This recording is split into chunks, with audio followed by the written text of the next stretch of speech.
Hello students, today we will discuss about the first chapter of political science textbook of 10th standard, that is power sharing. I have divided the chapter into several parts. Today we will discuss the first part of the chapter, and mainly we will deal with meaning of power sharing, and then we will go into the discussion about the ethnic composition of Belgium. Okay, now let us come to the meaning of power sharing. You see, the meaning of power sharing is distributing powers among different individuals or parties or groups or units, etc. etc. अभी उसको एक example से हम समझते हैं.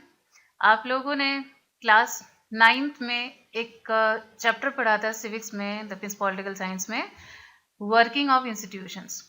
So working of institutions को अगर आप लोगों ने बहुत डिटेल में पढ़ा है तो वहाँ से आप याद कर सकते हैं कि पावर्स और फंक्शंस किस तरह से हमारे गवर्नमेंट के 3 ऑर्गन्स में डिवाइड होते हैं. 3 ऑर्गन्स ऑफ द गवर्नमेंट मतलब लेजिस्लेचर, एग्जीक्यूटिव एंड जुडिशियरी. अभी लेजिस्लेचर में क्या आता है? Parliament, central legislature. एग्जीक्यूटिव में सेंट्रल गवर्नमेंट में क्या आता है? कौन कौन आते हैं? हमारे prime minister and the council of ministers. Then judiciary comprises the courts or the system of courts. So all these 3 organs have their own powers and functions as given by the Constitution of India. Then also we know about the local governments like ग्राम पंचायत होता है, block panchayat होता है, जिला परिषद होता है.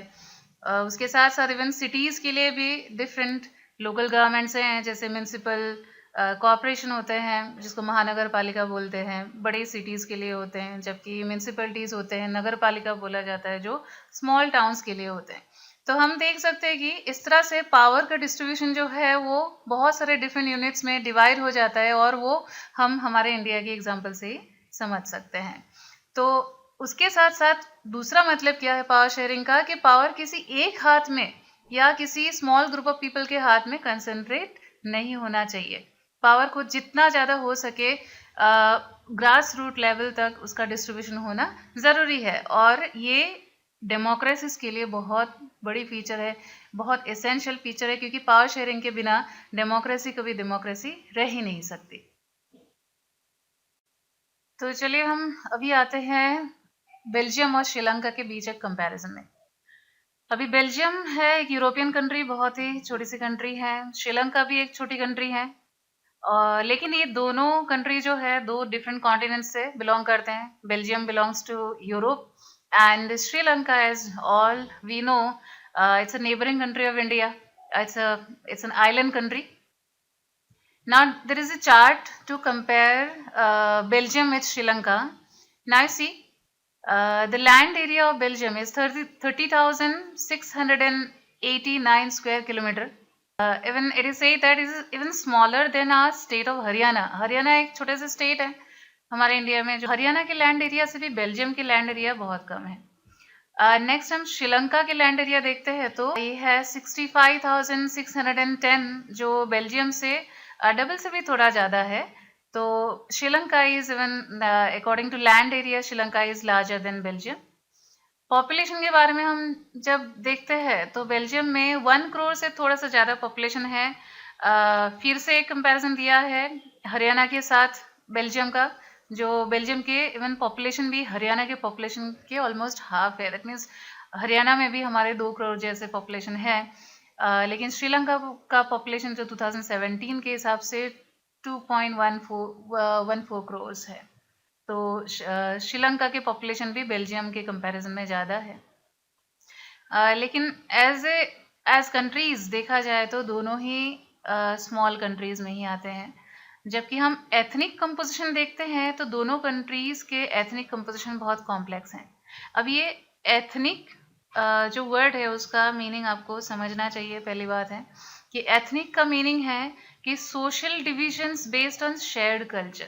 That means ethnic groups जो है, एथनिक ग्रुप्स का मतलब है एक एथनिक ग्रुप कुछ कल्चर जो है वो शेयर करते हैं, और वो सोशल डिवीजन उन लोगों के शेयर्ड कल्चर के बेस पर ही बनता है.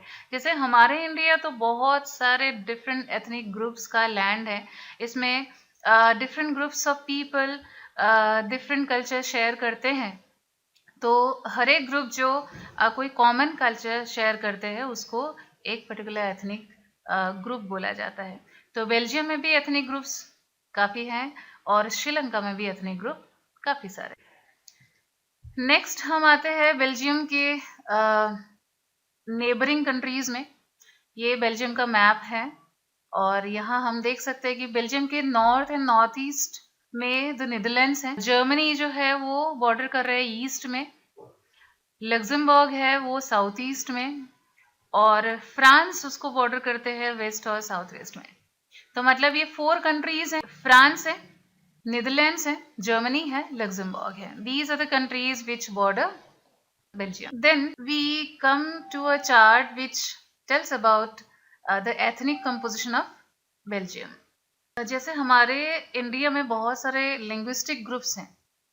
लिंग्विस्टिक ग्रुप्स मतलब अलग अलग लैंग्वेज बोलने वाले लोगों की ग्रुप्स। जो India is a country of different linguistic groups, लेकिन बेल्जियम में भी बहुत सारे डिफरेंट लिंग्विस्टिक ग्रुप्स हैं। बेल्जियम का एक पर्टिकुलर लैंग्वेज नहीं है, जैसे कोई बेल्जियन बोल के कोई लैंग्वेज नहीं है। Belgians are the people belonging to Belgium, that means citizens of Belgium are called Belgians, but Belgian is not a language at all. तो बेल्जियम में कौन से लैंग्वेज बोलने वाले लोग रहते हैं? पहले तो डच लैंग्वेज बोलने वाले लोग रहते हैं, जो कंट्री में मेजॉरिटी है।